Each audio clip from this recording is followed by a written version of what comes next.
Salut à tous et bienvenue dans un nouvel épisode du Front Office. On se retrouve aujourd'hui pour finir le premier quart-temps de la série des bilans de l'intersaison et pour la off-season, draft, etc. de toutes les franchises de NFL. On en est au 8e sur 32. Et après avoir fait les Chargers il y a 2 jours, que vous pouvez aller visionner sur toutes les plateformes d'écoute, Spotify, Apple Podcast, je sais plus si Google Podcast existe toujours, je crois que c'est bientôt la fin.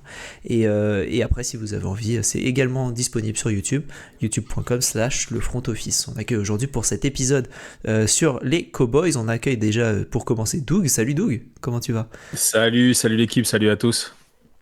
Et on accueille un presque habitué du podcast, en tout cas il a déjà fait un épisode. On accueille mon chien aussi en arrière-plan, mais on accueille surtout Mathieu de Dallas Cowboys FR et également de France Salary. Salut Mathieu, comment tu vas ?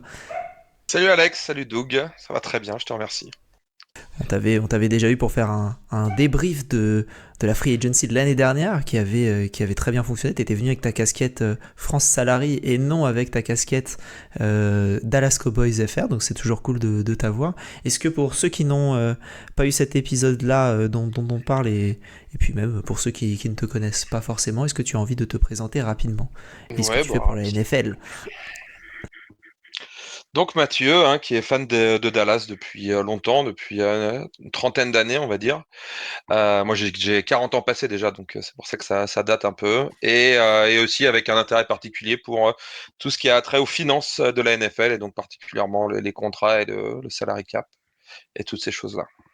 Le financier, le financier de la communauté FR. Donc si lors des différentes free agency, lors des différents contrats, etc., si vous avez envie d'avoir des questions salary cap, France Salary, @France Salary sur Twitter, et voilà, vous pourrez retrouver Mathieu là-dessus. Et si vous avez bon là c'est bien, il y a eu une intersaison un peu plus calme pour les Cowboys, donc tu as pu, j'imagine, un peu plus te concentrer sur le salary cap global des 31 autres équipes. Non, sur ni l'un ni l'autre, je t'avoue, j'avais bossé pas mal, mais finalement, je suis pas allé vraiment jusqu'au bout. J'avais plein de choses à faire dans ma vraie vie, et donc puis je pense que c'était cette intersaison un peu le moment aussi de souffler un peu sur la NFL. J'ai fait beaucoup d'NFL entre justement les Cowboys, le salary cap, la fantasy football aussi, parce que je suis un joueur très assidu de fantasy football, et je sais pas, ouais, j'ai ressenti un peu le besoin de couper un peu tout ça, donc ça a été pour une fois une intersaison où j'ai pas trop suivi toutes les news, même si je les suis sur Twitter régulièrement, mais on va dire pas en profondeur, et surtout pas avec beaucoup de travail de ma part. On a fait quelques fantaisies ensemble cette saison. C'était sympa. On a fait notamment une petite auction draft qui était marrante. J'avais bien aimé. Auction draft, très bien, et on a fait aussi la fameuse guillotine aussi, La fameuse guillotine. Ouais, qui était petite vraiment guillotine. super sympa. Je pense que c'était un format nouveau pour quasiment tout le monde. Ouais. Donc C'est vrai que moi j'ai vraiment adoré ce format-là. c'est très sympa. Et si vous avez envie d'aller suivre un peu plus de fantasy dans cette période creuse, on va dire, vous avez toujours les copains de Fantasy Ballers qui font un très bon travail, même dans cette intersaison où il se passe pas grand chose. Donc n'hésitez pas à aller les suivre. Pour D'ailleurs, je crois que les ligues vont pardon, démarrer là. Hein. Il y a des ligues qui Je vont crois que les démarrer, ligues je vont. crois. Ouais. Ouais. Il y a des ligues best ball. Donc pour ceux qui connaissent pas, on draft et ensuite on fait plus rien. Donc c'est plutôt pas mal quand voilà, les équipes se font toutes seules en fonction du meilleur score possible. Donc plein de formats différents qu'ils essayent, et voilà, ça rend l'expérience NFL un peu plus poussée des fois, parce que quand on suit qu'une équipe, ou voilà, et ben là on a envie de suivre un peu tout le monde. Pour aujourd'hui, on va faire le même format que d'habitude. Pour ceux qui écoutent tous les épisodes, vous commencez à en avoir l'habitude. On va faire un petit bilan de la saison 2023 avec le parcours, les playoffs, le ressenti un peu de la saison des Cowboys. Ensuite, on fait un cap sur l'intersaison avec les besoins, les arrivées, les départs. Et ensuite la draft pour ensuite voir quel est le cap pour 2024, et est-ce qu'on fait mieux qu'en 2023. Les Cowboys cette saison ont fini en 12-5 après une belle saison, pour au final perdre en wildcard round contre les Packers. Doug, est-ce que toi, en tant que fan des Buccaneers, donc quand même dans la même conférence, t'as pu suivre, j'imagine, la saison des Cowboys un peu, peut-être pas nécessairement de près, mais pas trop de loin non plus. Comment est-ce que tu as vu la saison des Cowboys d'un peu plus loin, avant de donner la parole à Mathieu ? Alors, ouais, j'ai bien suivi la saison des Cowboys quand même, parce que bon, l'America's Team, hein, on a plus de facilité à la voir, on va dire, c'est souvent en prime time, etc. Donc, c'est une grosse exposition. Donc, j'ai bien suivi cette équipe.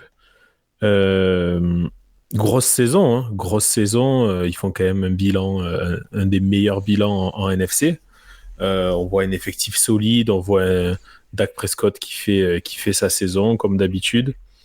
Mais il y a quand même cette grosse faillite mentale. On en avait parlé quand on a fait le débrief justement de la NFC Est ensemble. Cette faillite mentale, que ce soit de la part du coach. Moi, je pense que on va y revenir après, mais je pense que c'est surtout un problème de coaching à ce niveau-là, parce qu'ils se font vraiment écraser par Green Bay sur ce tour de playoff. Un Green Bay tout jeune, tout fringant, et le score est flatteur à la fin parce qu'ils reviennent sur le garbage time, mais ouais, ça doit laisser un petit goût amer, je pense, au niveau des fans. D'autant plus que les attentes sont tout le temps très élevées avec les Cowboys également, donc voilà. Mais sinon, ça reste quand même une équipe solide de NFC. On n'est pas en train de parler du bas de classement, pas du tout, hein. Mathieu, comment est-ce que toi t'as ressenti cette saison qui visiblement t'a quand même donné un besoin de souffler aussi, hein, donc il y a peut-être eu quelque chose. Ouais, genre, je sais pas si c'est vrai, pas forcément les Cowboys, mais après, ouais, c'est une saison qui a ressemblé à pas mal des saisons précédentes, en fait, dans le passé proche, c'est-à-dire assez solide pendant la saison régulière, un bon bilan, très bon même. Je crois qu'on finit avec le deuxième seed, et évidemment une explosion, pardon, totale lors du premier tour des playoffs contre une équipe, voilà, qui se qualifie un petit peu à l'arrache avec le tout dernier strapontin pour les playoffs. Donc oui, j'ai pas grand chose à dire. Je pense quand même que quand on regarde la saison d'un peu plus près, il y avait un peu des signes annonçateurs de ça. C'est que on n'a pas joué un calendrier très difficile. On a roulé sur beaucoup d'équipes faibles. Ça a été vraiment, je pense, une saison qu'on peut définir par fort contre les faibles et faible contre les forts. On s'est fait atomiser par les Niners. On a perdu contre les Bills aussi. Euh, une grosse défaite. Bon, il y avait une défaite contre les Eagles chez eux qui était assez serrée. Mais globalement, on a senti que voilà, c'est dès que l'opposition était un peu plus faible, on était capable de prendre le dessus. Toujours un peu avec la même recette, c'est-à-dire une défense costaud, une défense surtout qui a profité de ses playmakers dès que le scénario était favorable en fait. Donc c'est-à-dire que dès que l'attaque a mis l'équipe devant et obliger un peu les équipes en face, les attaques d'en face, à être unidimensionnelles et à beaucoup passer.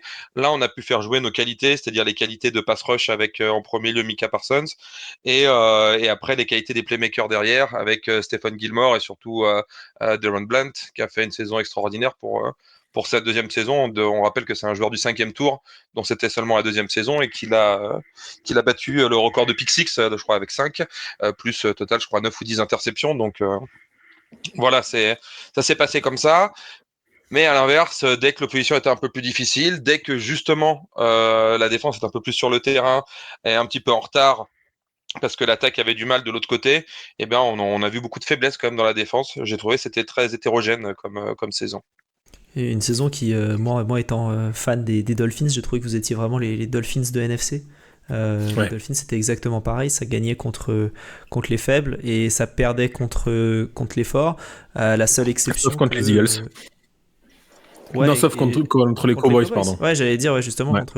contre les Cowboys où ça a été le match d'équipes qui ont du mal contre les grosses équipes. Ouais, Et au final, c'était un match serré, mais c'est le seul match que j'ai pas vu en fait, parce que je crois que c'était le match de Noël. ouais, je crois Euh, ouais, c'était un il, match il- il me assez tard. semble, Ouais. ouais, il me semble que ça tombait le C'était soir le de 24 Noël. décembre. Ouais. Ouais, voilà. Donc, j'étais en plein réveillon et puis j'ai même pas vu qu'après c'était défaite, même si c'était, je crois, seulement quelques points. Je l'ai pas. Et puis on était encore dans toutes les fêtes. J'avais pas le temps de regarder. Hmm. Je crois, le premier match depuis des années que je regarde peut-être pas des Cowboys en direct. Ouais, Bah, ils mais ouais, enchaînent ces deux défaites-là, hein, avec Miami, et la semaine d'avant, ils perdent Buffalo, justement. Yes. Et il y a une petite défaite qu'on n'arrive pas trop à comprendre en début de saison contre Arizona. Sinon, Ouais, mais après, ça, c'est des c'est défaites solide. Hein. sombres, des fois qui peuvent un peu, enfin, qui peuvent s'expliquer, hein. Pas vraiment s'expliquer, justement. C'est des défaites qu'on n'explique pas, mais qui arrivent un peu à beaucoup d'équipes, hein. Quand on regarde les Chiefs, Mhm. ils perdent aussi, genre contre les Colts ou un truc comme ça. Enfin, ça arrive à tout le monde. Donc, C'est du rodage, ouais. ouais, quand tu fais le bilan, je pense que c'est des trucs, enfin, il n'y a pas vraiment besoin de perdre beaucoup de temps sur ce genre de match-là. Par contre, on a vu, ouais, tout au long de la saison que, comme je disais, hein, voilà, Dolphins, équipe de playoff, Bills, équipe de playoff, ça a été difficile, même au mois de décembre.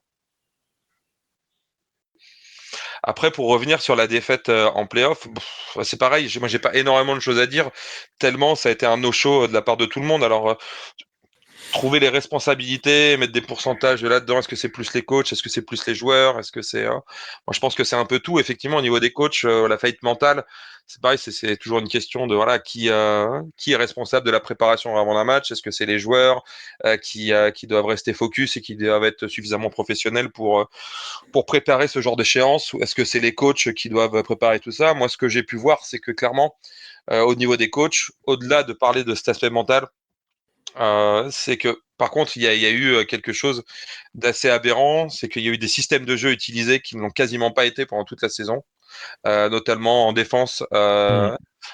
l'utilisation de couverture de zone qu'on a quasiment jamais fait parce qu'on était l'équipe qui utilisait la couverture individuelle, le man coverage, le plus en NFL et on avait quand même pas mal de succès grâce à ça. Et on a vu des joueurs perdus sur le terrain avec des receveurs qui avaient qui étaient ouverts de 20 yards ou voire de 25 yards.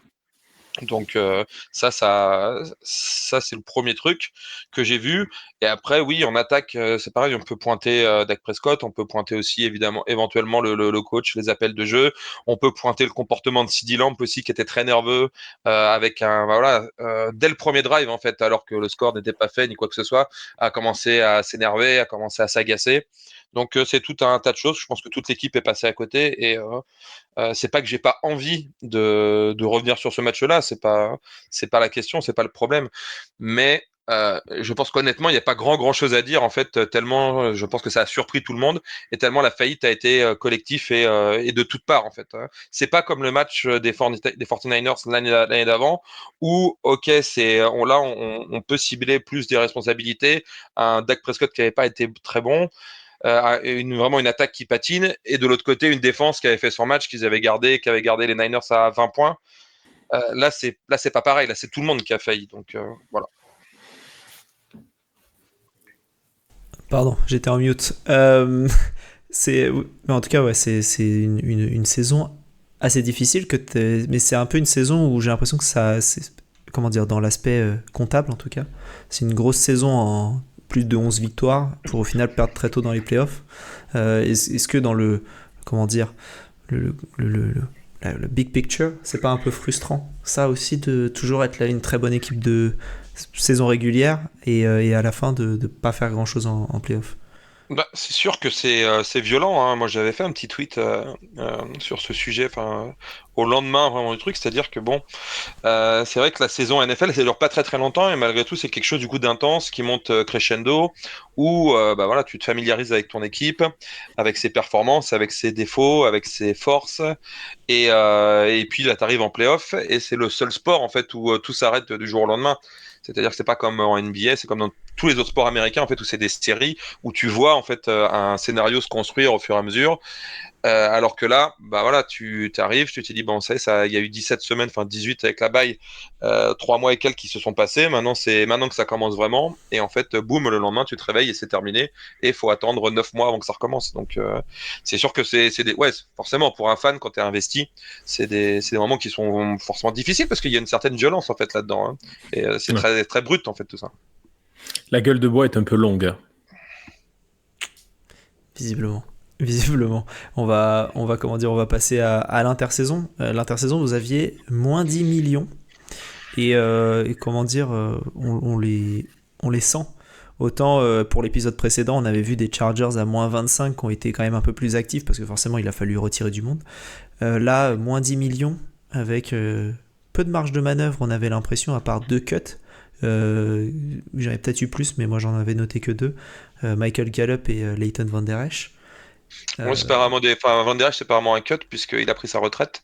Et oui, malheureusement, il était obligé c'est vrai. d'arrêter sa carrière avec à cause de la blessure au cou qu'il a Oui. subie au mois d'octobre l'année dernière.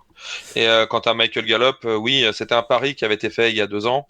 Il sortait d'une blessure au genou, d'une rupture des ligaments croisés en fin de saison, c'était au mois de décembre, et il l'avait re-signé avec un contrat, donc forcément, bah, ça dépend de comment on voit la situation. Maintenant, on peut dire que c'était cher, c'était aux alentours de 11 ou 12 millions la saison, mais forcément, c'était un joueur qui, avant cette blessure-là, était quand même sur une certaine dynamique qui pouvait faire que le contrat se transforme en bonne affaire. Ou alors, il revenait pas vraiment de sa blessure, et ce qui s'est plutôt passé, on n'a jamais retrouvé vraiment le joueur qui avait dépassé les milliards en 2021, me semble-t-il. Et donc là, bah, il a été coupé puisque l'argent garanti est arrivé à son terme, hein. Ouais, Mm. c'est ça. Euh, mais voilà, du coup, peu de marge de manœuvre, beaucoup de départs plus que d'arrivées. Euh, Doug, de ton côté, est-ce que t'arrives à retenir un truc positif? Parce que c'est quand même l'impression globale, en tout cas de mon point de vue, c'est que l'intersaison, elle a été assez fébrile du côté des Cowboys. Est-ce que tu as un truc positif que tu as envie de mettre en avant sur cette intersaison, en free agency du moins? Pour le coup, moi, Free Agency, j'ai écrit rien. Rien, mais parce que on a l'impression qu'ils ont. On a l'impression que du côté du front office et puis du côté surtout du président, hein, qui est très médiatique, Monsieur Jones, euh, on a l'impression que même lui est dans l'expectative en ce moment, quoi. Il a fait plusieurs déclarations, que ce soit sur la draft avec un QB ou pas, est-ce qu'on va garder Dak Prescott ou pas. On le voit quand même. Je sais pas s'il est hésitant, je sais pas s'il a vraiment un plan bien en tête, mais on voit qu'il sait pas trop quoi faire aujourd'hui. Euh, et cette free agency à l'arrivée, ils perdent quand même un de leurs meilleurs joueurs, hein, parce qu'ils ont leur Pollard qui part en attaque. Alors ils ont toujours un gros effectif, ils ont toujours CeeDee Lamb, etc. Mais je trouve qu'au niveau de la free agency, ils sont quand même bien affaiblis, on va dire. Ils sont bien rattrapés avec la draft, on va le voir. Mais au niveau de la free agency, ils sont vraiment affaiblis. Mathieu, t'en as pensé quoi, toi, de ton côté? Ouais, en fait, il a raison dans le sens où c'est difficile de voir la logique avec les mouvements de cette intersaison. En fait, il y a eu des déclarations très tôt, après le Super Bowl, juste avant la free agency de Jerry Jones. Oui, on va être en mode all-in, etc.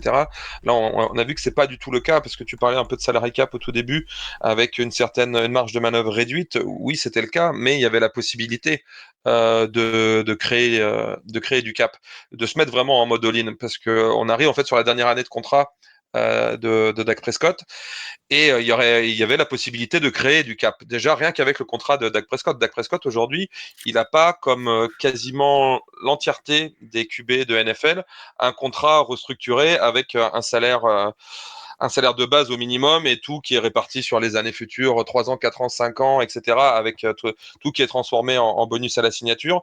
Si on voulait aujourd'hui, Dak Prescott, il pourrait faire encore rapporter plus de 20 millions de dollars en fait sur le cap. Ça n'a pas été fait.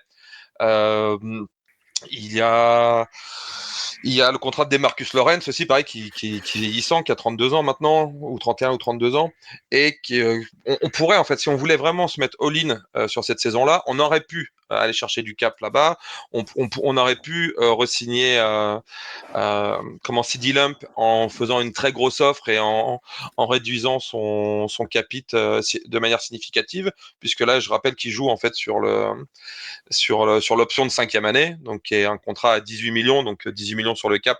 Il y a tout qui part dessus, c'est quand même beaucoup. Mais ça n'a pas été le cas. On a laissé partir Tyron Smith.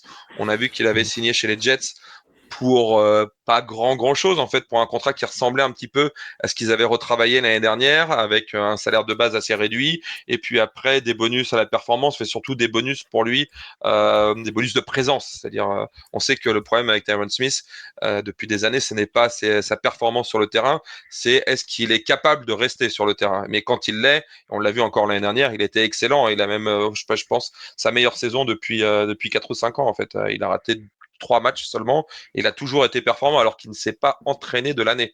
Il s'est pas entraîné le mercredi, jeudi de toute l'année. Il a fait des entraînements légers le vendredi et ça a été tout. Donc voilà, en fait, il y a une grosse différence entre les paroles que l'on a pu entendre ici et là, des propriétaires, de la direction, etc., avec les actes qui ont été mis pendant cette intersaison. On peut le dire, il y a eu 3 seulement arrivés cette année. C'est Royce Freeman, le running back des Rams, qui vient pour être running back 3-4, qui fera certainement même pas l'effectif. C'est l'arrivée d'Eric Kendricks des Chargers, mais qui connaît très bien le nouveau coordinateur défensif Mike Zimmer. Et après, c'est le retour d'Ezekiel Elliott, dont on sait qu'il aura, pareil, pas un rôle, il aura au mieux un rôle dans un comité, quoi, de 50-50. Donc c'est vrai que tout ça, c'est très faible en termes d'arrivée. En tout cas, ça ne représente pas ce qu'aurait dû être l'intersaison d'une équipe qui se dit all-in. Donc pour moi, la vision des choses que j'ai là-dessus, c'est qu'on a l'impression de voir plutôt une équipe qui se tâte un peu, dont le futur est incertain, et ce qui se demande, est-ce on laisse finir cette génération pour repartir sur un projet un peu de reconstruction.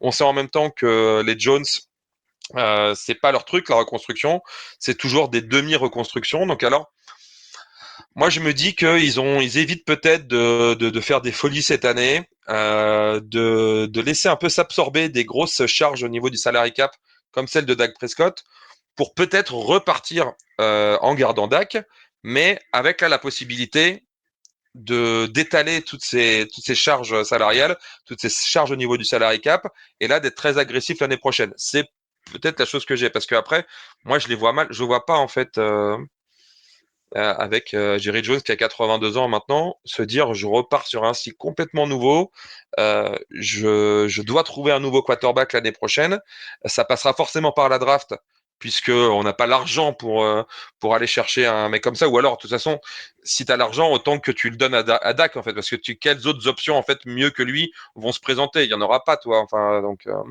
en tout cas par la forme de free agent. Donc ça veut dire que si tu veux aller en chercher un, c'est par trade, et tu perds encore du capital pour te développer. Tout ça, ça n'a pas beaucoup de sens en fait. Donc moi, c'est un peu la vision des choses que j'ai. Je pense que peut-être cette année, parce qu'en plus, là, en gardant Dak, en gardant quand même la grande majorité de l'effectif, de tes playmakers, avec Parsons, avec CeeDee Lamb, je pense pas que Dallas, sauf catastrophe au niveau des blessures, va finir à 3-14 ou même à 5-12 ou quoi que ce soit. Ils vont forcément terminer au pire, je dirais 8-9 ou quelque chose comme ça.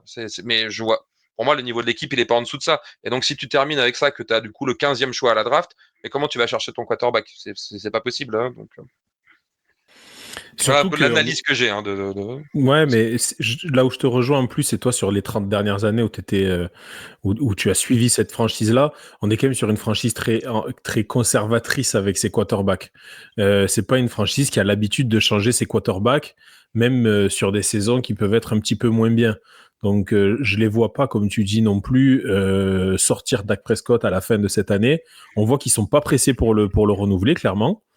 Je pense qu'il ferait quand même bien de s'en empresser parce que Dak Prescott, il y a beaucoup d'autres équipes qui aimeraient pouvoir le récupérer. Si jamais il ne re-signe pas pendant l'année et qu'il veut tester le marché, ben, ça va être compliqué peut-être pour le conserver. Mais ils n'ont pas l'habitude comme ça de changer de quarterback, ils n'ont pas l'habitude de changer de coach non plus. Hein. Les coachs, ils restent très très longtemps du côté de Dallas. Et là, c'est la première fois vraiment qu'on voit le président eh ben, pas trop savoir et on a l'impression qu'il laisse ce statu quo avec ces deux personnes-là, avec McCarthy, avec Dak Prescott, et que cette année va vraiment être une saison charnière pour la décision là-dessus. Ouais, mais oui, oui, oui, je vois ce que tu veux dire. Après, en plus, là, on peut rentrer en plus dans le micromanagement de des cas spécifiques, comme le cas de Dak, comme le cas de McCarthy. On sait bien que c'est jamais très très bon pour les quarterbacks, je sais pas, mais en tout cas pour les coachs, d'être toujours un peu sur des trucs de siège éjectable, de coacher dans sa dernière année. On sait que voilà, le vestiaire a tendance à réagir un peu différemment quand il est coaché par un coach dont il sait potentiellement que si ça se passe pas bien cette année, bah, il sera pas là l'année prochaine.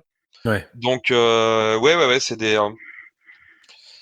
des choses qui ouais, c'est un type de management clairement qui posent question, dont moi j'ai pas toutes les réponses non plus. Hein. Moi j'ai formulé quelques hypothèses tout à l'heure, mais j'en sais pas plus en fait. Hein. On verra bien. T'as parlé d'une saison de transition. Est-ce que dans les départs, tu vois enfin, pas de transition nécessairement, plus de statu quo neutre moins, on va dire, pour partir sur autre chose la saison prochaine. Est-ce que au niveau des départs, tu vois des départs qui te peinent un peu où tu te dis tiens c'est dommage, il aurait pu avoir quelque chose un peu plus longtemps. Alors, euh, alors il y a le cas Stephen Gilmore qui a été arrivé l'année dernière par trade. On avait pour pas grand-chose, hein, pour un 5e tour, et qui je trouve avait fait une belle saison en face de Darren Blount, qui était censé être en face de Trevon Diggs. Et moi je pensais que du coup les trois, en plus on sait Trevon Diggs, il s'est fait les croisés en début de saison. C'est la blessure, les croisés. C'est vrai que tout le monde revient des croisés, mais en fonction des postes, ça revient un peu plus difficilement. Et cornerback, ça fait partie des postes. Je pense que c'est même le poste où tu reviens le plus difficilement, en fait. Tu y reviens, mais très rarement au maximum de ton potentiel en année numéro 1. Donc, j'aurais aimé qu'on le garde lui. Évidemment, moi, le départ qui m'a peiné le plus, c'est celui de Tyron Smith, un joueur donc qui était là, qu'on avait drafté en 2010 ou 2011. 2011 peut-être. Et non, 2010. Ouais, bref, il y a Des Bryant, Tyron Smith, c'est l'un ou l'autre euh, à l'époque. 34 ans en tout cas. Donc, voilà, en tout cas 34 ans, il a fait toute sa carrière chez nous. Belle performance l'année dernière, même si on sait que voilà, avec sa santé, c'était encore sur un fil. Le fan en moi aurait aimé que ça continue, surtout si on prend après l'aspect un peu comptable financier à côté. Je pense que c'était relativement raisonnable, ce pourquoi il a signé chez les Jets. Donc ça, c'est les deux départs qui me peinent le plus. Après, pour le reste, bon, bah, évidemment, je suis déçu surtout pour lui, parce que c'est que Van Der Esch, il est dû mettre fin à sa carrière à 28 ans. C'est un joueur, pareil, quand on a vu sur le terrain, qui n'était pas le meilleur joueur, le meilleur linebacker, mais quand même qui montrait des choses intéressantes et qui avait aussi une certaine âme, hein, une âme de leader au sein de la défense. Et, euh, et pour le reste, non. Après, c'est des joueurs, on va dire, c'était des contributeurs, mais c'est pas des joueurs voilà, Tyler Biadasz, le centre, joueur honnête, pas non plus extraordinaire. Le fait que Tony Pollard parte, ça, c'est pas non plus ce qui m'émeut le plus. On sait que les running backs, enfin moi je suis plutôt du côté que les running backs, on les draft, on essaie de les utiliser au maximum pendant 4-5 ans. Je sais que ça fait un peu cruel, hein, de dire ça, mais si tu veux vraiment avoir une équipe performance, avoir un management au top, c'est plutôt comme ça qu'il faut faire. On a vu que l'année dernière, quand elle était censé avoir le rôle de leader, ben, ça n'a pas été flamboyant. Donc non, non. il y a eu un gros axe Cowboys Commanders lors de cette free agency avec Dorance Armstrong, le edge qui est parti là-bas, Tyler Biadasz, t'en as parlé, Dante Fowler et Noah Igbinoghene qui sont partis là-bas. Je le connais, il vient des Dolphins. Oui, je vois très bien, je m'en souviens, oui. C'était un premier tour même. Bon, une belle erreur, je trouve. Doug, est-ce que toi, t'as parlé un peu de Tony Pollard tout à l'heure, donc peut-être que c'était de lui dont tu voulais parler. Est-ce que tu as un joueur où tu es un peu déçu, soit qu'il soit parti, soit qu'il soit arrivé, peu importe. Qu'il soit arrivé, non, j'ai rien de plus que ce que Mathieu a pu dire. Je suis assez d'accord. Le départ de Tyron Smith, c'est dommage, surtout qu'effectivement, il va aux Jets pour pas grand-chose de plus. Quand t'as un gars qui est comme ça depuis le début dans ta franchise, garde-le. Voilà, un tackle, le poste demande tellement d'expérience que réussir à remplacer, c'est très compliqué. Et derrière, on va le voir avec la draft, ils ont bien drafté sur ces postes-là. Mais avant d'avoir un joueur avec l'expérience d'un Tyron Smith et puis le leadership qu'il peut avoir dans le vestiaire, ça va être compliqué. Donc, ouais, je pense qu'ils auraient pu le payer et le garder, en effet. Bah, ça fait une bonne transition pour passer à la draft et revenir un peu sur les différents choix qui ont été faits. Alors comme pour tous les épisodes, je vais renommer les choix des Cowboys. Donc, je vais pas renommer à chaque épisode les choix des Cowboys, mais vous m'avez compris. Donc 8 choix cette année pour les Cowboys. Vous avez commencé avec Tyler Gayton, le offensive tackle d'Oklahoma, au pick 29, Marshawn Nyland, un defensive end au pick 56, Cooper Beebe, offensive guard au pick 73, Maris Liufau, linebacker au pick 87, Kaylin Carson, cornerback 174, donc 174, on est au 5e tour. Ryan Flournoy, un receveur au 6e tour. Nathan Thomas, offensive tackle au 7e. Et Justin Rogers, defensive tackle au 7e également. Mathieu, tu nous disais au début, avant qu'on commence à enregistrer, que lors de la draft, ou avec les différents comptes de communauté NFL France, tu avais choisi Tyler Gayton, alors avec plus ou moins de certitude, on va dire. Est-ce que tu as vu quelque chose chez le joueur? Est-ce que tu te disais, tiens, c'est le besoin absolu qu'il fallait? Non, non, non. Moi, je suis pas trop la NCAA, donc de toute façon, je connaissais pas trop le joueur. Quand j'ai vu que il était dans les rumeurs un peu ciblées par notre équipe, j'ai regardé quelques tapes, je me suis renseigné un petit peu. Et pourquoi j'avais choisi lui, bah, c'est parce que justement, ça comblait un besoin. Et en plus, c'était un profil de joueur qui ressemble beaucoup à ce que les Cowboys aiment prendre sur la ligne offensive, c'est-à-dire des joueurs avec un fort potentiel athlétique et dont le profil, on va dire technique, reste à parfaire et reste à modeler. Voilà pourquoi j'avais choisi lui. Après, j'ai trouvé que déjà c'était très bien passé dans la gestion de ce premier tour, puisque clairement on avait, je crois, le 24e ou le 25e choix, et on a pu trade down, récupérer le joueur que l'on ciblait, et donc on récupérait un 3e tour avec lequel on a été chercher un peu plus tard un autre joueur de ligne offensive, Cooper Beebe, qui était noté comme guard, mais qui devrait être le remplaçant de Biadash et devenir le centre titulaire. Donc déjà ça a été bien. Enfin moi, globalement, je suis plutôt pour essayer de récupérer au maximum de la valeur dans ces pics.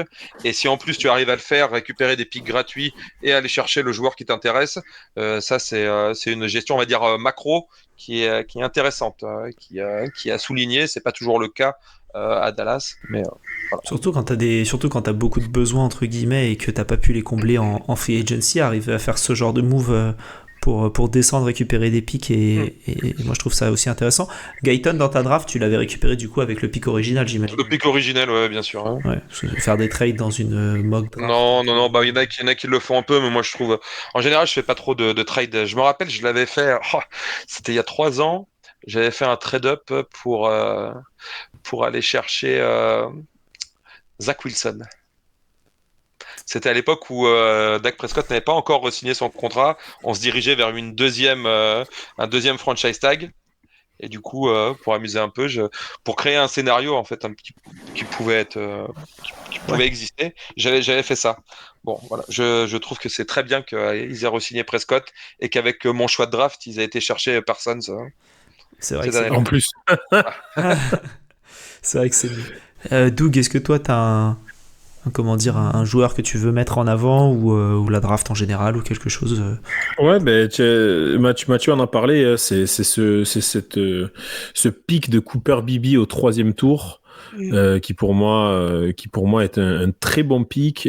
Cooper Beebe, déjà, pour ceux qui suivent un petit peu la NCAA, il a repoussé son son année de draft d'une saison.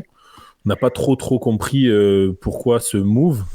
Ce qui en plus l'a fait descendre. Alors, il a fait une très bonne saison cette année en NCAA encore, mais ça lui a pas permis d'aller chercher un premier tour derrière. C'est un joueur qui était plutôt attendu milieu de second tour. Là, il le récupère au 3e. Un joueur, il jouait garde, très puissant, gros que 8 foot. Donc, tu vois, quand tu me dis qu'ils vont le passer centre, ça ne m'étonne pas du tout. Voilà, un gros gabarit, on le voit quand on voit ses vidéos, c'est un joueur qui pousse ses actions à fond, tant qu'il n'y a pas le coup de sifflet, s'il peut rouler sur le mec, il lui roule dessus vraiment. Donc voilà, c'est un joueur qui est très propre. Ça fera soit une des meilleures paires de guards avec Zach Martin, soit un très bon centre. Donc pour moi, ce pic de Cooper Beebe 3e tour, c'est une très bonne chose pour renforcer cette ligne. Alors, normalement, juste pour préciser, pour éclaircir, on se dirige, hein, tout peut changer avec les training camps, etc., et en fonction de comment les joueurs performent, vers du coup une ligne offensive, Tyler Gayton en left tackle, Smith, Tyler Smith à côté de lui, Cooper Beebe, puis Zach Martin, et puis enfin tackle droit, Terrence, je sais plus son nom. Ok. Je vais te dire. et en attendant que Doug fasse ses petites enquêtes, Mathieu, est-ce que tu as Terrence Steele. Style. Terrence Steele.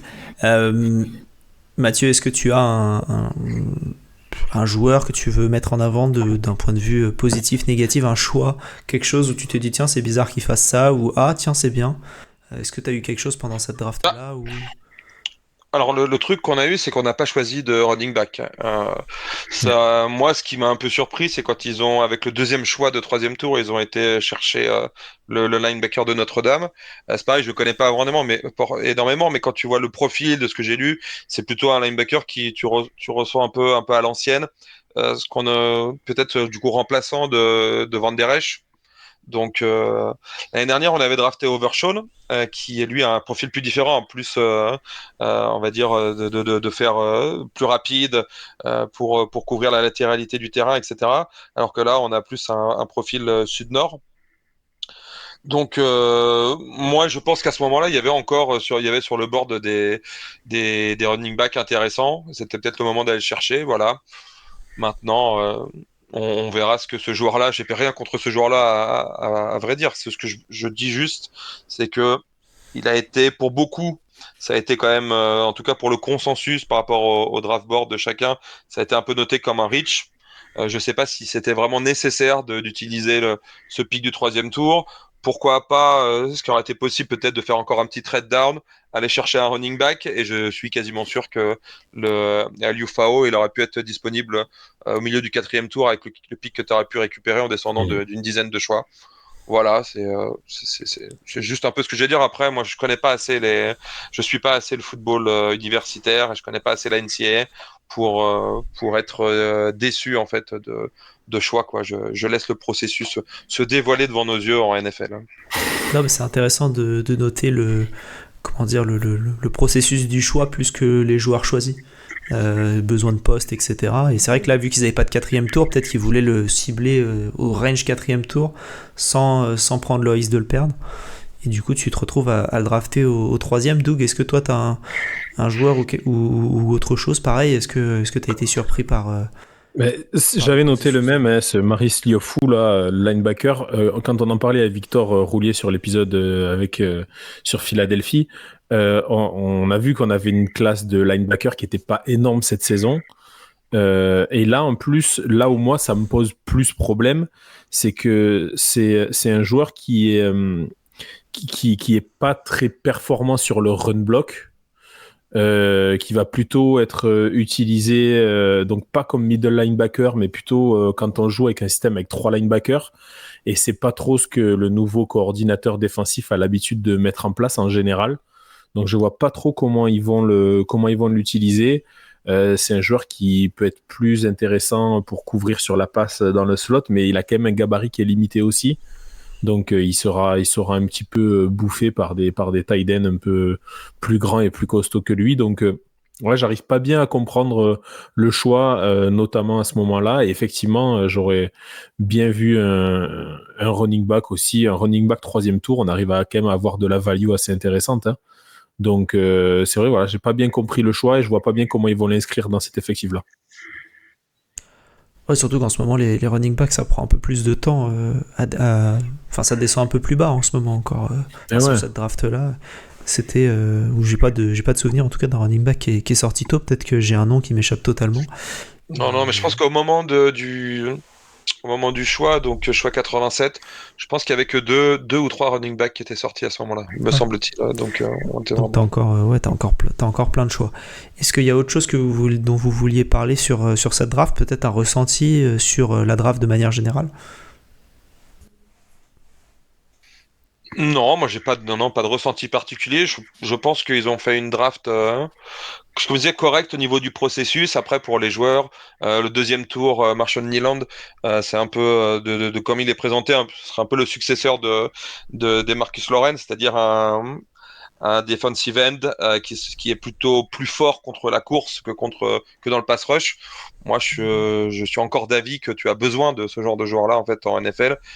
C'est pas tout pour le pass rush, surtout quand tu as déjà une arme établie comme ce qu'on peut avoir de l'autre côté avec Micah Parsons. Donc s'il est bon, si il vaut le choix avec lequel on l'a pris, je pense que ça peut être un choix intéressant parce que DeMarcus Lawrence, il a fait une belle saison l'année dernière, mais c'est quand même la fin, hein, ça sent quand même la fin pour un joueur qui va avoir bientôt 33 ans. Doug, un avis final? Non, non, rien de plus à rajouter là. Ok. Bah, on peut du coup tranquillement se diriger vers 2024 et la saison qui va démarrer dans environ 3 mois. Euh, Est-ce que vous avez l'impression que les besoins de la free agency ont été comblés, Doug peut-être, sur cette off-season globale, plus sur la draft, j'imagine, que sur la free agency.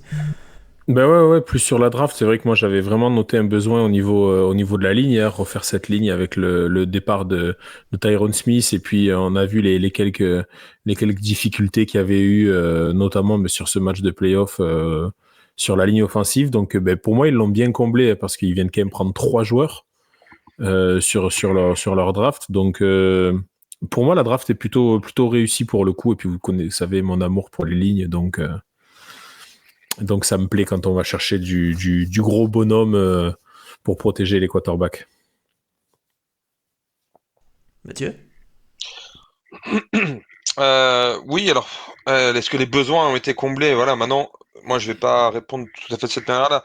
La façon dont je regarde plutôt la chose, c'est est-ce que si on regarde l'effectif dans son ensemble à l'orée de la saison 2024 par rapport à la situation dans laquelle était l'équipe il y a un an, est-ce qu'on se sent plus fort ou moins fort?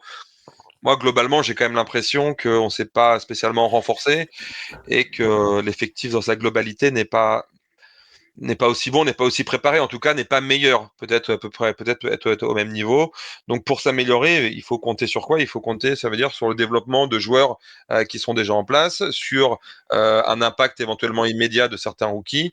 Mais moi, je préfère pas en fait me projeter là-dessus pour euh, pour juger des forces et des faiblesses d'une équipe. Donc maintenant, ça veut dire si on veut chercher des améliorations, il va falloir aller les trouver sur des joueurs, par exemple au poste de receveur, à la place de Gallup, Jalen Tolbert, qui a été assez catastrophique la première année, qui a montré des choses intéressantes sa deuxième année. Est-ce que maintenant il peut devenir un receveur numéro 3 réellement performant en NFL?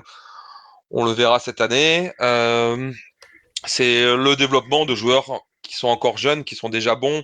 Est-ce qu'ils peuvent passer encore une étape supplémentaire? Est-ce qu'un Darren Blunt, il a été sur un nuage l'année dernière? Est-ce qu'il va stagner? Est-ce qu'il peut encore devenir meilleur? Euh, Pourquoi pas?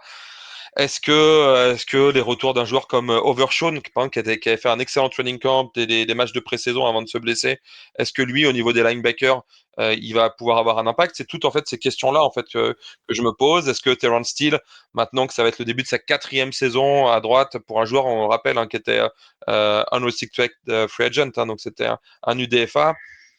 Comme tu le dis, sur les lignes, ça a besoin de temps. Est-ce que ça a toujours été plus ou moins un bon run blocker avec certaines lacunes contre le pass rush? Est-ce qu'il va être meilleur ou est-ce qu'on va voir que c'est un joueur qui sera limité toute sa carrière, sur lequel on ne pourra pas vraiment compter? Et puis après, il va falloir voir au niveau du coaching. On a changé de coordinateur défensif. Dan Quinn avait de très bonne presse. Moi, depuis un petit moment, j'émettais plus de réserve. Je le disais, à chaque fois qu'on tombait sur des attaques avec des systèmes bien huilés, c'est très difficile. Il faut regarder que Dan Quinn, historiquement, il se fait massacrer par tout l'arbre Shanahan. Donc, que ce soit Kyle évidemment aux Niners, avec les équipes enfin donc l'attaque de McDaniels évidemment aux Dolphins, etc., etc. Et cetera. Et le coordinateur offensif ou le head coach des Packers vient du même arbre, de l'arbre Shannon. Ouais. Donc il y en a beaucoup dans la NFC.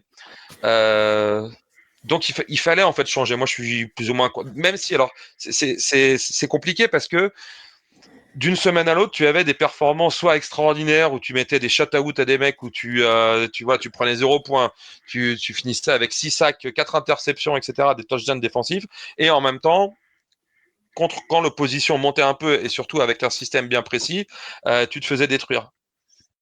Donc c'est toujours compliqué de faire un bilan réservé de tout ça. Mais voilà, moi je pense, mon avis, c'est que c'est bien qu'il soit parti. Je pense qu'on est arrivé un peu à la fin de l'histoire, à la fin du truc avec lui à Dallas. Maintenant, l'arrivée de Mike Zimmer, c'est un retour au sein de la franchise. Hein. C'est un joueur c'est un coach, pardon, qui était déjà dans les années 90 avec nous. J'aime assez bien son système. Donc on va voir ce que ça donne. Voilà, je suis ni confiant ni pas confiant, hein, mais je pense qu'il y a encore moyen de développer encore cette défense et d'utiliser les atouts qui sont quand même assez nombreux en termes de playmaking et d'en faire quelque chose de bien. Tu parlais, du coup, tu as beaucoup parlé de Dan Quinn en plus, qui n'est pas parti pour cause comment dire, de licenciement. Il est parti être coach chez aux Commanders. Aussi peut-être pour ça qu'il y a plusieurs joueurs qui sont partis là-bas.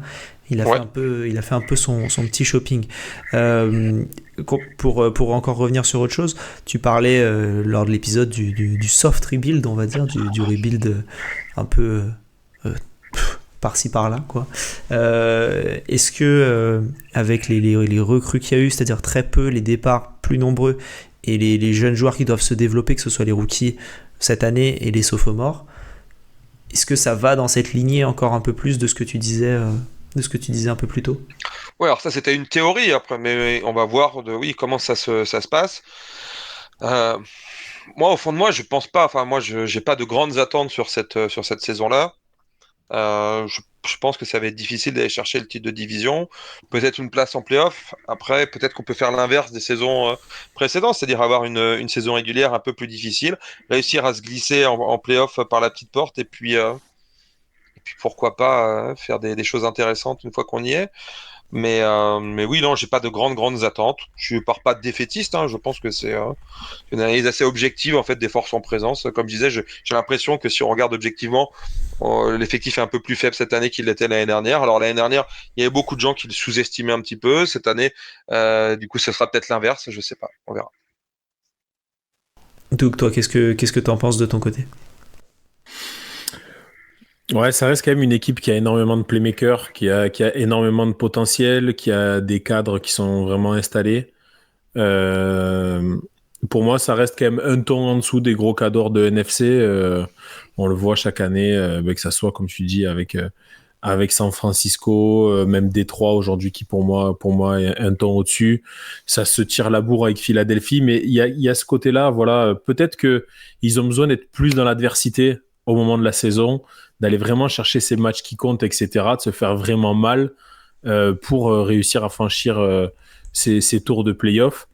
Mais pour moi, c'est une équipe qui même si toi, tu n'en attends rien en tant que fan, euh, a la capacité, si elle fait un gros run en playoff, de faire quelque chose.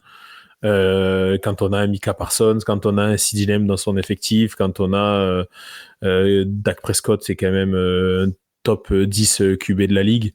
Voilà, c'est pas des peintres, les gars. Donc, si ces mecs-là, si l'alchimie arrive à prendre avec le nouveau coordinateur défensif, qui a des gros plays qui sont faits en défense, que CeeDee Lamb continue à faire une saison à 1700 ou 1800 yards, je sais plus exactement, mais c'est juste énorme. Pourquoi pas d'aller chercher quelque chose maintenant? Il faut que les étoiles soient bien alignées, c'est sûr qu'il n'y ait pas Vous Titi pouvez et peut-être aller Tia. chercher un titre de fantasy avec CD Lamp, mais pour le reste, je suis plus réservé. Attends, je note parce que c'est bientôt les drafts. Là, je vais le prendre, du coup. Ah, Non, voilà, voilà, il est très très cher, hein, malheureusement. ouais. En général, là, je crois il part deuxième. Juste derrière CMC, c'est souvent le deuxième choix sur des drafts, sur des drafts à un seul QB. Après, c'est vrai que t'es à pas grand-chose de faire une très grosse saison et t'es aussi à pas grand-chose de pouvoir passer complètement à côté. T'as un CD Lamb qui se blesse demain. T'as Brandon Cooks derrière. T'as plus grand-chose. Tu vois ce que je veux dire? Tu peux être aussi bien à une ou deux blessures. Pareil, un Micah Parsons qui va se blesser sur la ligne défensive. Ça va être beaucoup plus compliqué sur Oui, toute la saison. mais en fait, je suis d'accord avec toi, mais si tu fais le bilan, c'est le cas un petit peu pour quasiment toutes les équipes. Je suis désolé, quand TJ Watt se blesse à Pittsburgh, eh ben, leur défense n'est plus du tout la même. C'est la même chose dès que tu as des joueurs qui sont extraordinaires comme ça. Demain, tu as Tyreek Hill qui se blesse aux Dolphins, à mon avis, malgré le système de McDaniels, etc. l'attaque, ce sera plus la même. Et c'est pareil en fait partout en fait. Donc là, et le côté blessure comme ça, oui, peut-être que chez Dallas, il y a un effectif un petit peu plus hétérogène avec un gros pool de top joueurs. C'est Et après, ça. on descend plus vite en niveau.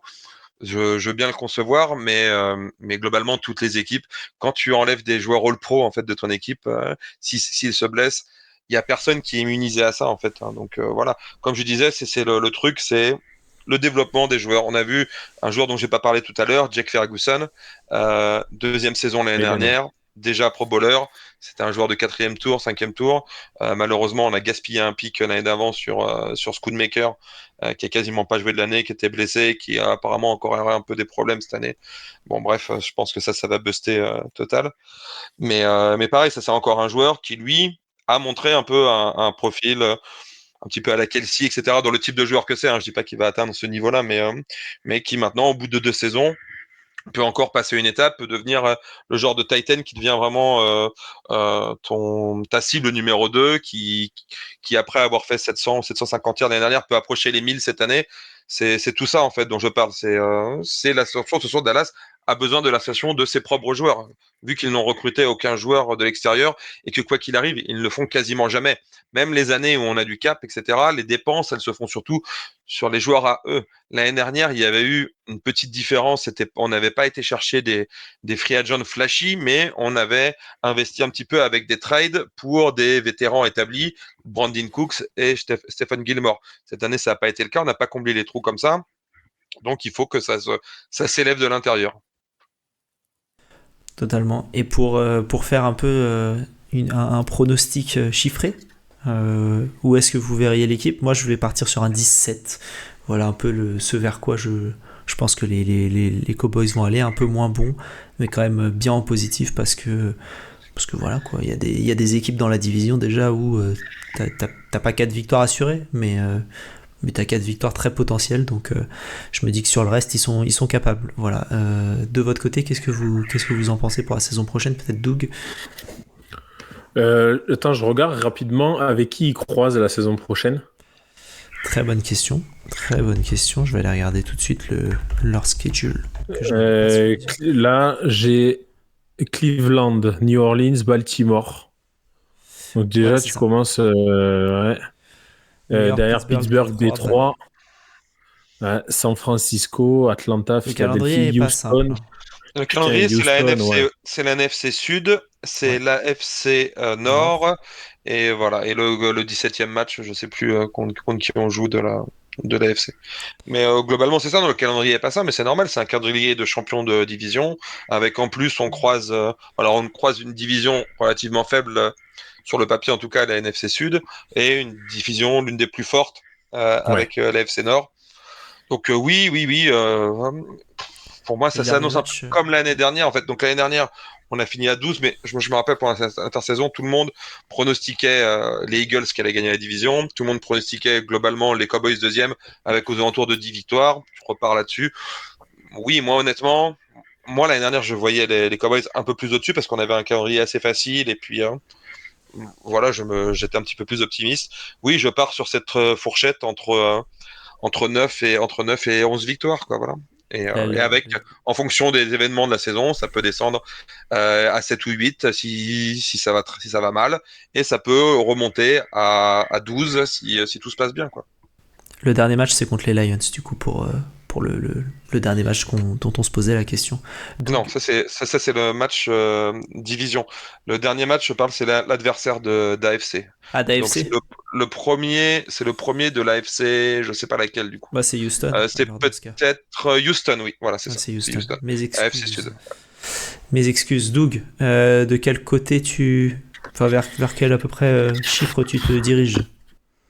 Franchement, je vais faire statu quo.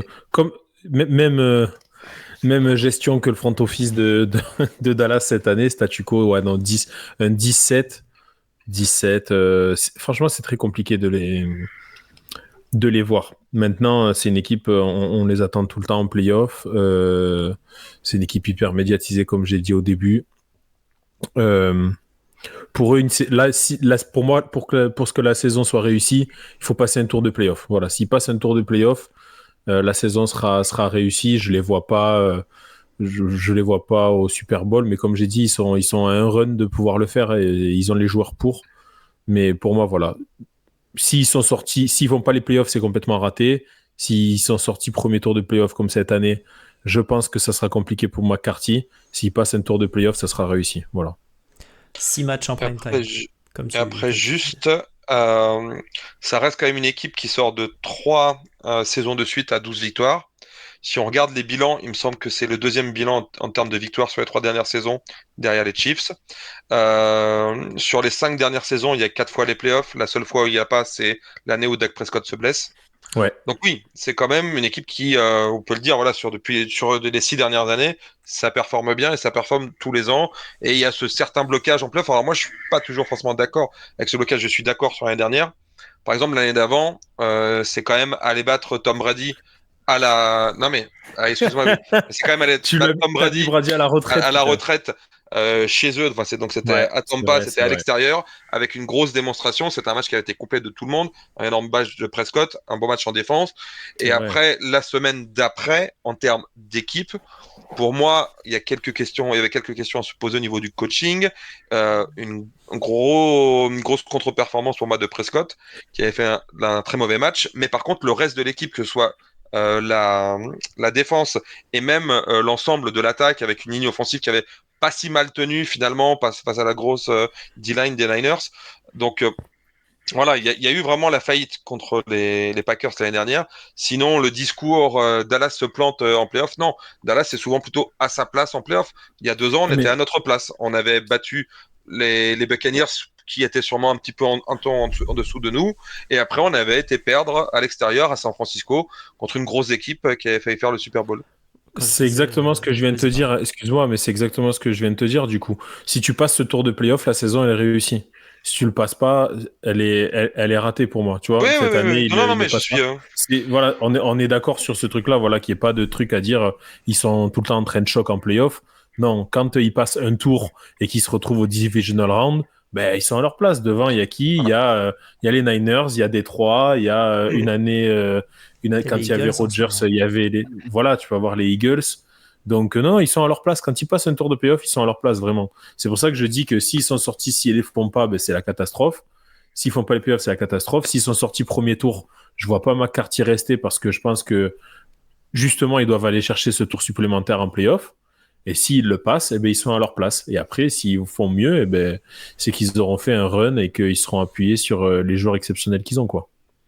Ah non, je suis content de t'entendre avoir ce discours, parce que c'est vrai que souvent, on sait bien, tout le monde sait, avec les Cowboys, bah, de par, parce qu'Alex le disait encore, 6 matchs en prime time, de par l'exposition, le fait que ça parle énormément, surtout dans les médias américains, hein, pas en France, hein, mais les médias américains, c'est vraiment l'équipe numéro 1 de NFL. Tu regardes n'importe quel show d'après-midi ou de quoi que ce soit, il y a un sujet sur les Cowboys tous les Mm. jours, quasiment en tout cas. Donc, et du coup, ça engendre un petit peu cette sorte un petit peu de haine et de moquerie et donc la fameuse voilà la choke république etc.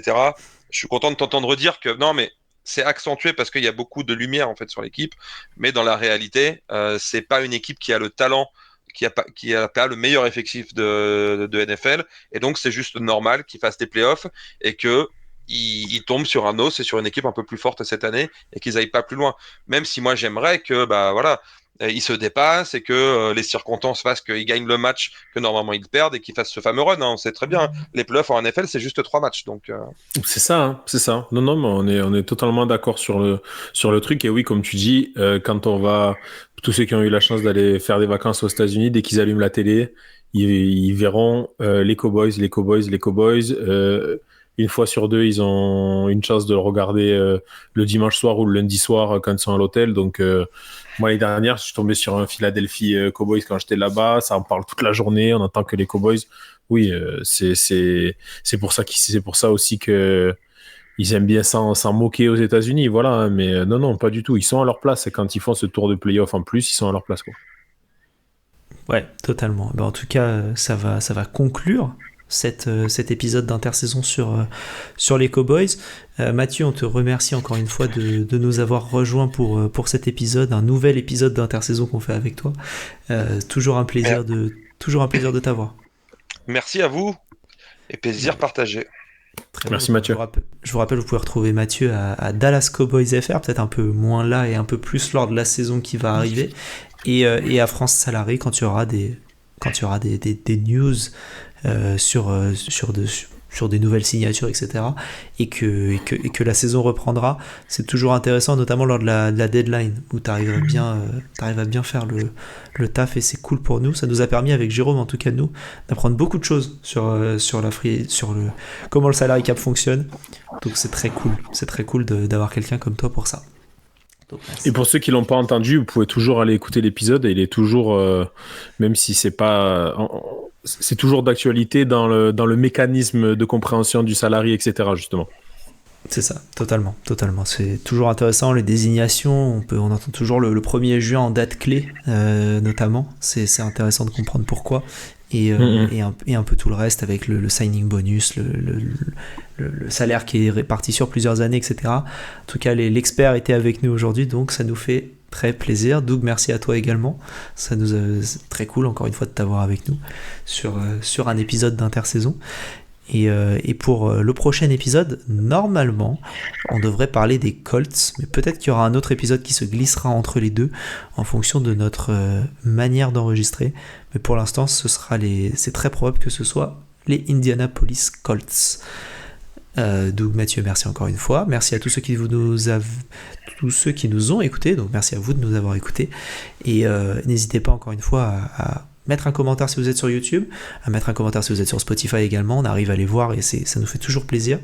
Et mettez une note au podcast. On voit que les notes continuent d'augmenter lors de cet épisode, lors de cette série d'épisodes d'intersaison. Donc c'est très cool. Et abonnez-vous. Voilà, je pense avoir fait le tour. Je vais vous redire merci encore une fois. Et bonne fin de journée, bonne fin de soirée. Peu importe l'heure à laquelle vous écoutez, bon courage pour la journée. Et vive le football.